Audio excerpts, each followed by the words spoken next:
Hello, I'm James in the UK. I used to be a pilot over here. As part of the British Air Force history, many of us will have heard the Gloster Meteor being called the meat box. I wanted just to look a little bit further into this aircraft and try and understand a little bit more what was going on. And I got sidetracked.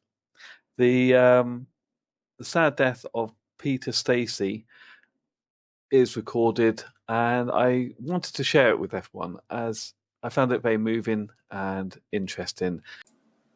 It's very easy to read and watch some videos about air crashes and things like that, but actually putting a name and a face to what has happened, I think it's really important to bring back these pilots, these ghosts from the past. This is the story of Flight Lieutenant Peter Stacey and his final flight.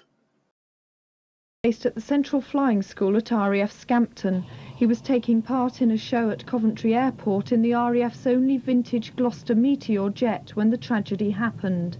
As this amateur video shows, the Meteor made one flypass in front of a crowd of about 10,000 people.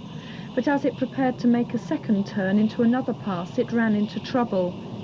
The inquest heard that as Flight Lieutenant Stacey prepared to make the second flypass, he seemed to forget that his brakes were open. He went into a dive at 300 feet and didn't have time to pull out. His jet crashed 50 yards clear of a housing estate and nearby school. He died instantly in the crash. RAF officials who investigated the accident said that the dive was peculiar to the Meteor jet. Flight Lieutenant Stacey, who was 38, was described as an expert pilot who'd spent most of his 19 years in the Air Force as a flying instructor. Now residents at the Coventry housing estate plan to erect a memorial in his name. I've included a summary of the MOD accident report, which talks about a phantom dive and that Peter Stacey unfortunately had his air brakes inadvertently extended. That's what's believed to have happened. The Gloster Meteor did not have ejector seats to assist this pilot. There is a further video interview with some local residents which backs up the MOD accident summary, although I have found an inconsistency between the report and statement of one of the witnesses. Accident investigators, including military police, were examining the wreckage of the twin-engine Meteor. It had crashed only yards from one of Coventry's largest housing estates. Debris was strewn over a wide area. A wingtip came to rest in a garden. It had scraped the window. The shock of the close encounter for one housewife was too great. Another piece, a rotor shaft, destroyed part of the garden wall. You suddenly realise that it just wasn't going to make it. It was just coming down. You can't believe it, can you? No. Have you any clue why it happened? No idea at all. Just it was going too slow anyway. Other witnesses said they thought the Meteor had stalled, trying to avoid a tight turn over the housing estate. So we can see that the MOD accident summary reports on the phantom dive and extended air brakes as being the cause of the accident.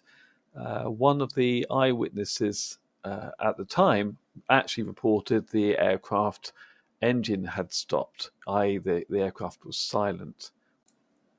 This puts a different twist to the accident summary in that if the engines had failed, Peter was trying to land his stricken aircraft. Slightly interesting, there's a report from the airport control tower. They had the last message from Peter saying, "I'm coming down, I'm looking for open ground." I would like to read the words of David Savary, who wrote this some 20 years after the accident.